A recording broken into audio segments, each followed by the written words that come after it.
Assalamualaikum warahmatullahi wabarakatuh. Alhamdulillah wassalatu wassalamu ala Rasulillah. Amma ba'du.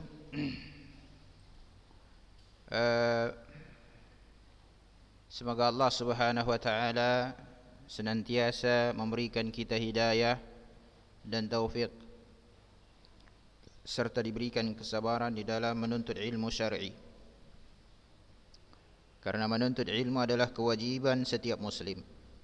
Rasulullah sallallahu alaihi wasallam bersabda sebagaimana dalam riwayat Ibnu Majah, "Talabul ilmi fariidatun 'ala kulli muslim." Menuntut ilmu wajib atas setiap muslim.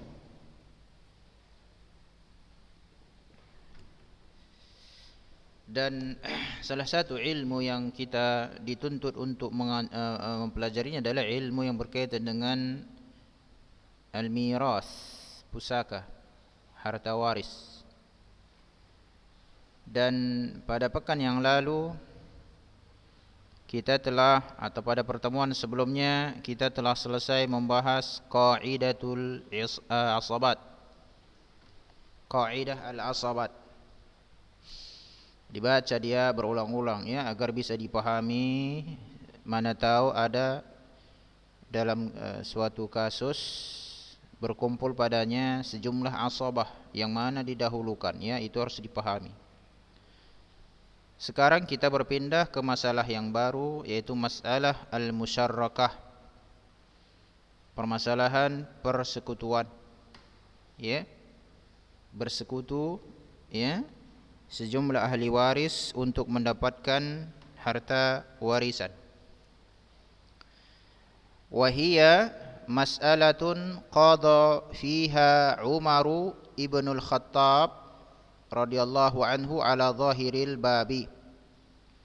Masalah musyarrakah adalah masalah yang diputuskan oleh Umar bin Khattab sesuai dengan zahir babnya, apa adanya, pembagiannya, ini maksudnya ya, sesuai dengan perhitungannya.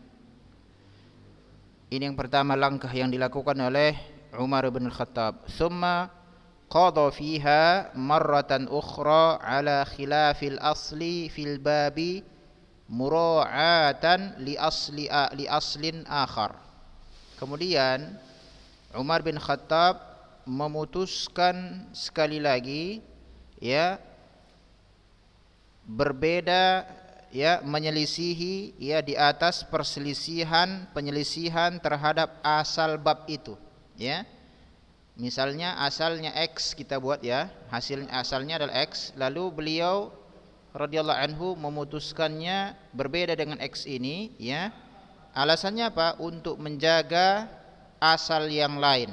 Berarti kalau dihitung pembagiannya apa adanya, menyelisihi hukum yang lain, ini maksudnya ya, hukum yang lain. Nanti akan jelas ya, nas ini akan jelas di dalam contoh ya, apa maksudnya menyelisihi hukum atau asal yang lain ya, kalau dibiarkan apa adanya tanpa diputuskan menyelisihi permasalahan tersebut ya. Nah, dalam masalah musyarrakah ini ada ini ya, sebagaimana al-Umariyah itu juga sifatnya sudah tertentu ya. Sifatnya sudah tertentu sehingga mudah masalah Umariyah, masalah musyarrakah. Ya, yalla. Habib, iskut boleh.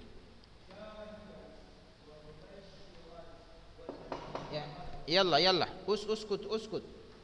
La asma. Usulul mas'alah mura'atan lil aslakh. Dia sama masalah dengan Umariyah. Begitu juga masalah musyarrakah ini sudah tertentu kasusnya. Kasusnya apabila dalam ahli waris itu adalah ada zaud ya, suami, atau jaddah, ibu atau nenek ya. Kemudian ikhwah li ada sekumpulan saudara seibu, dan juga akh syakik fa aksar, satu orang saudara kandung atau lebih, au ikhwah wa akhwat syaqaik, atau berkumpulnya saudara-saudari sekandung. Berarti dalam masalah musyarakah ini ada suami, ada ibu atau nenek, Kemudian ada saudara-saudari kita yang seibu dan sekandung. Sudah? Baik. Maka yang pertama yang harus kita lakukan adalah penghitungan ala aslil bab, menghitung dulu bagian-bagiannya sesuai hak yang mereka dapatkan dahulu, ya. Yang disebut dengan zahiril bab. Yang pertama adalah kita hitung dulu bagian-bagian mereka, ya, apa adanya. Yang mana dia ashabul furud dan yang mana dia menjadi nanti asabah, ya. Nah, dalam hal ini kita lihat ada zaud, ada ikhwah li akh syakik dan ukhtus syakik, ya. Zaud dia dapat setengah, kenapa? Tidak ada anak, kan gitu. Dapat 1/6, ya, kenapa? Ada sekumpulan saudara, ya, ada sekumpulan saudara. Karena ini kan kalau enggak 1/3, 1/6 baru sulus bagi 1/3, sisa dari 1/3. Ikhwah li dia dapat hitungannya apa? 1/3. Nah, akh syakik dan ukhtus syakik gabungannya mereka adalah asabah. Akh syakik asabah binafsihi, ukhtus syakikah asabah bil ghair. Artinya adalah asabah bil ghair. Mereka asabah menghabiskan harta. Ya, mereka mengambil sisa harta. Nah, kita hitung di sini pokok permasalahan penyebutnya, ya, KPK-nya berapa ini? 263. Berapa KPK-nya? 6, ya kan? 6 ya? 6. Karena 6 yang menemukan mereka ini, bertemu mereka pada titik 6. Yang terkencil. 6 bagi setengah, ya, dapat 3. 6 bagi 1/6, berarti 3 lah, 3 bagian lah punya suami. Kemudian punya ibu dapat 1 dia. Sudah? Kemudian saudara-saudara seibu dapat 1/3, artinya mereka mendapat 2. 6 bagi 1/3 2, kan gitu. Nah, tadi kan asalnya 6. Jadi 3 tambah 1 tambah 2 udah 6. Enggak ada sisa. Apa yang didapatkan mereka ini? Kan enggak dapat jadinya. Padahal kalau kita kemari kedudukan, kita kan kemarin kita bicarakan masalah ini, akh syakik itu lebih dekat kepada mayat, iya kan? Saudara kandung, saudari kandung lebih dekat kepada mayat. Kenapa? Ayah dan ibunya sama. Beda dengan saudara seibu. Cuma ibunya saja sama. Itu pun mereka dapat warisan melalui jalur perempuan.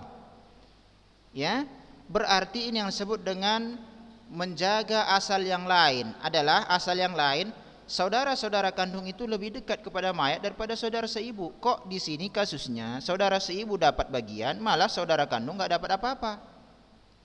Berdasarkan hal inilah, untuk menjaga hak yang ini yang dia lebih tinggi dari saudara ibu, maka Umar bin Khattab memutuskan berijtihad dia, ya, ijtihad Umar, ya, dijadikanlah saudara seibu dan seluruh saudara, ya, dan saudara seibu dan saudara kandung dalam kasus ini, ya, mereka dihitung sebagai saudara seibu semua. Di mana saudara seibu kasusnya kan yang laki-laki tidak menjadikan yang perempuan asabah, ya. Yang laki-laki, ya, tidak menjadikan yang perempuan itu asabah. Dalam kasus saudara kandung, ya, saudara seibu maksud Ustaz. Nah, perhatikan kemarin pembicaraan masalah saudara seibu, ya. Saudara seibu halaman 34. Ya, ada hukumnya khusus itu. Ya. Akhirnya supaya apa? Supaya saudara kandung ini dapat, karena pada asalnya mereka memang dapat kalau ada sisa, tetapi enggak ada sisa. Saudara seibu memang dapat, dia sudah dapat bagian. Sudah?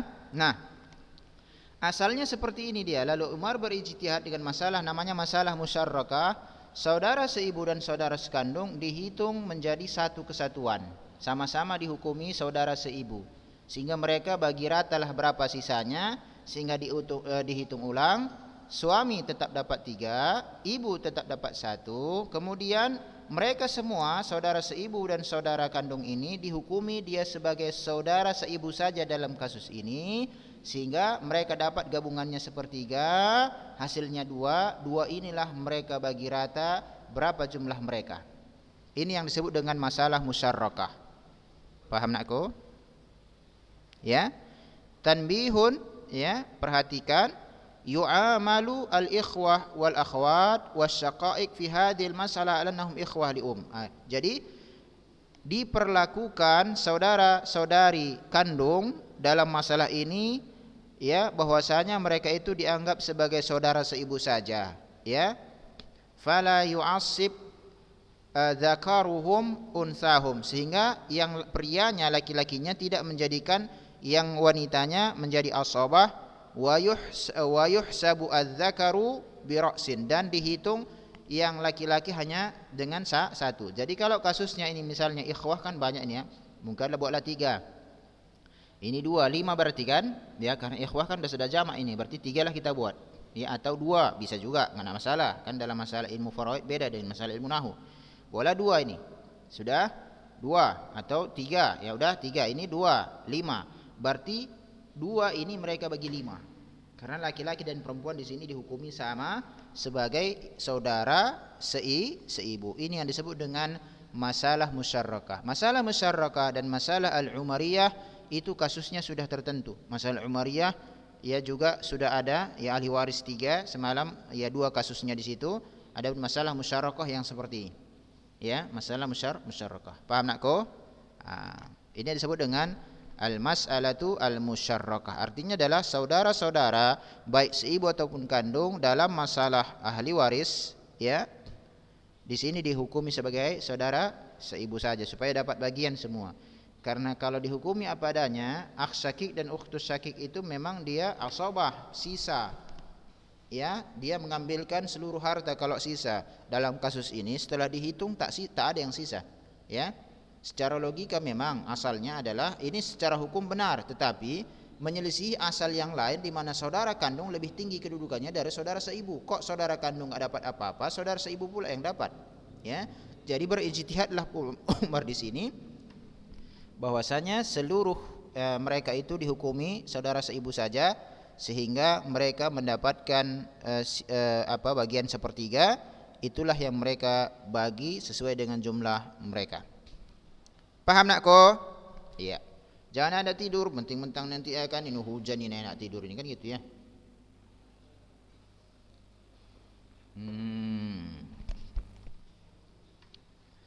Baik, selesai kita masalah itu. Tolong diringkas ya, ringkas ya, bukunya itu kan buku bukan punya kalian ya, ringkas nak ko, ringkas. Kemudian kita masuk kepada masalah al-hajbu ya, halangan. Al-hajbu ya, halangan ya, tidak mendapatkan harta warisan ya. Yanqasimul hajbu ila qismaini ya, halangan mendapatkan warisan terbagi 2. Yang pertama hajbu awsab ya, yang bersifat ya sifat ya, terhalang karena sifat. Wa huwa mawani'ul irs, inilah yang disebut dengan penghalang waris, yaitu ar-riqu ya, budak dia, al-qatlu sebab pembunuhan, ikhtilafud din, beda agama. Ini disebut dengan hajbu awsaf. Yang kedua hajbu ashkhas, halangan ya disebabkan ada ahli waris yang lain. Wa huwa an yujada syakhsun ahaqqa bil irthi, yaitu adanya orang lain yang lebih berhak terhadap warisan, min ghairihi, dari selainnya, fayuqaddamu alaihi, maka yang lebih berhak itu didahulukan atas dirinya, fayahjibuhu, sehingga ahli waris yang lebih utama itu menghalanginya anil miras, untuk mendapatkan pusaka, imma bil kulliyah, baik secara keseluruhan, seperti kasus anak laki-laki. Kalau ada anak laki-laki ya, ahli waris yang lain itu tak dapat kecuali suami ya, kalau misalnya ada suami atau istri ya, karena dia menghalangi nanti keberadaan yang lain. Atau misalnya 2 orang saudara perempuan menghalangi cucu perempuan dari laki-laki ya. Atau misalnya ayah atau kakek menghalangi saudara seibu mendapatkan harta. Ya, begitu ya. Itu namanya secara keseluruhan. Kama yahjubu al-ab al-akh syakik, sebagaimana ayah menghalangi, ini contohnya saudara kandung mendapatkan Mendapatkan apa? Mendapatkan pusaka. Kenapa? Al-abu ini kan mereka dua-dua sama golongan asabah ya kan? Sama dengan golongan asabah. Mereka ini sama-sama asabah, tetapi kaidahnya al-ab lebih dekat urutannya. Lihat. Urutannya pernah kita lihat ini ya, urutan lihat. Ubuah nomor 2, sedangkan ukhuwah nomor 4, ya kan? Nah, tentu urutannya harus ini, seperti ini. Kalau ada ubuah ayah, tentu yang ke bawahnya terhalang semua, ya. Apalagi ukhuwah hanya berada pada peringkat keempat, ya.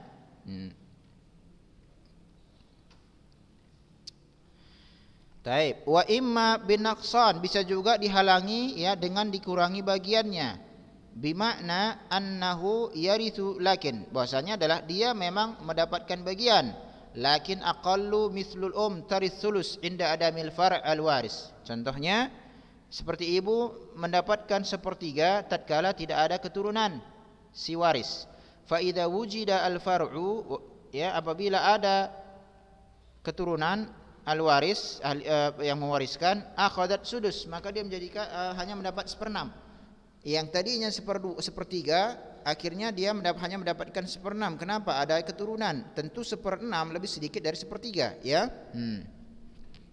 Dia memang tidak terhalangi, tetapi secara menyeluruh, tetapi dia dihalangi untuk mendapatkan hak dia tertinggi. Hak dia tertinggi sepertiga, ya. Wasudus aqallu minas sulus, sedangkan 1/6 lebih sedikit dari sepertiga. Faedah: idza utliqal hajbu, apabila dipergunakan kata al-hajb, fal muradu bihi hajbu ashkhas, maka yang dimaksud dengannya adalah nomor 2 ini. Ya, misalnya mahjub gitu kan, mahjub, ya, dikatakan kalau dia mahjub yang nomor 2, sudah. Wa hajbul awsab yuqal fihi mahrum, sedangkan hajbul awsab ini tadi yang ada 3 ini dikatakan apa? Mahrum. Tadi nanti kita tidak katakan dia mahjub tetapi mahrum. Atau dzukar al-illah misal ibnu qatil, atau disebutkan langsung ya kenapa dia tidak mendapatkan, tulis misal ibnu qatil, ya, ibnu qatil, ya, anak yang membunuh gitu. Nah, kalau enggak mahrum namanya ibnu qatil. Tetapi kalau mahjub itu dipergunakan untuk ahli waris yang masih memungkinkan mendapatkan harta. Baik, kita lihat contoh. Mithalu ala hajbil awsaf wa adamu ta'thirihi ala al-wirathah. Contohnya hajbul awsaf yang nomor 1 dan tidak ada pengaruh keberadaannya atas warisan, ya. Ada dan ada tidaknya dia, enggak ada masalah. Kenapa? Dia enggak dapat. Mata an zaujah wa wa ibnu qatil. Ini istilah. Seseorang wafat, ya, seseorang laki-laki berarti ini ya. Laki-laki wafat, wafatnya berarti sudah kita tahu dibunuh anaknya, ya kan? Karena ibnu qatil di sini. Seseorang mati lalu tinggalkan ahli warisnya istri, ya, ibu dan anaknya yang tadi membunuh dia. Di awal-awal memang masih dihitung dia, tetapi dikatakan ibnu qatil. Zaujah dapat 1/4, ya, zaujah dapat 1/4, sulus. Ibnu qatil mahrum. Ya. Di sini keberadaannya tidak mempengaruhi, tidak mengurangi hak yang lain. Kenapa? Keberadaannya kayak enggak ada. Jadi zaujah dapat 1/4. Tinggi kan? Pun dapat 1/3. Ya, seharusnya dapat 1/6 ini. Ya.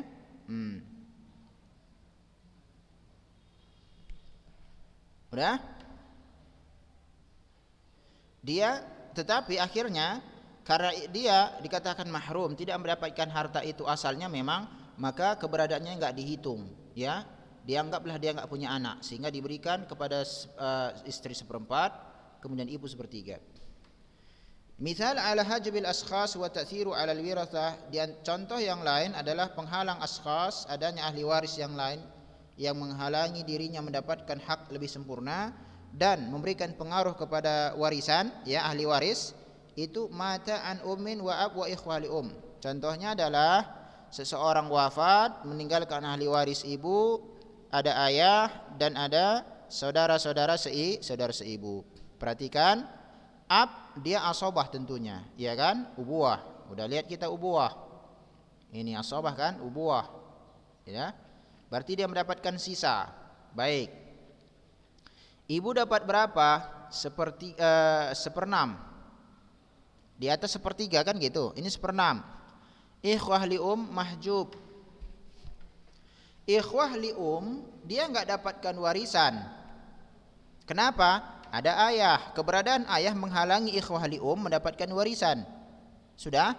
Tetapi dia juga menghalangi ibu mendapatkan haknya sepertiga, dibuat seperenam, karena salah satu ibu mendapatkan seperenam apabila ada sekumpulan saudara. Ya, dia mendapatkan sepertiga kalau memang nggak ada sekumpulan saudara. Ini menarik di sini kasus ini. Dia memang nggak dapat apa-apa, tetapi bisa menghalangi kesempurnaan hak ahli waris yang lain. Ikhwah li'um itu tidak mendapatkan harta apabila ada ayah atau kakek. Sini ada ayah, udah dia nggak dapat langsung. Tetapi kalau dia nggak dapat langsung, apakah ahli waris yang lain sempurna dia dapat bagian sebagaimana kasus anak yang membunuh? Oh enggak. Keberadaannya ini juga mempengaruhi kesempurnaan hak ahli waris yang lain. Kasus di sini adalah ibu. Ibu hanya mendapatkan seperenam. Ya, dia mendapatkan seperenam. Seharusnya dapat sepertiga. Kalau nggak ada ini, keberadaannya membuat seperenam. Jadi di sini adalah luar biasa ayah di sini, ya, atau kakek di sini. Dia di samping mengalahkan ikhwah li'um, dia juga akhirnya dia juga mendapatkan hak ibu ini secara syar'i ini, ya, bukan nokoh-nokohan, enggak, memang secara syar'i seperti itu. Dia menghalangi saudara seibu nggak dapat apa-apa, ya, kan begitu.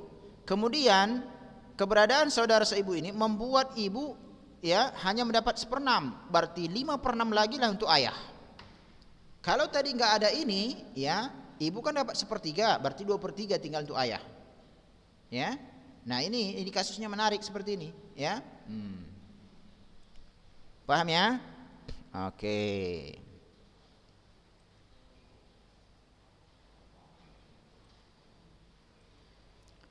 Taib.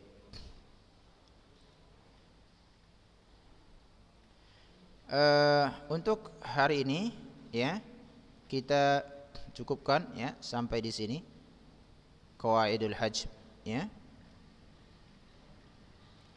Masalah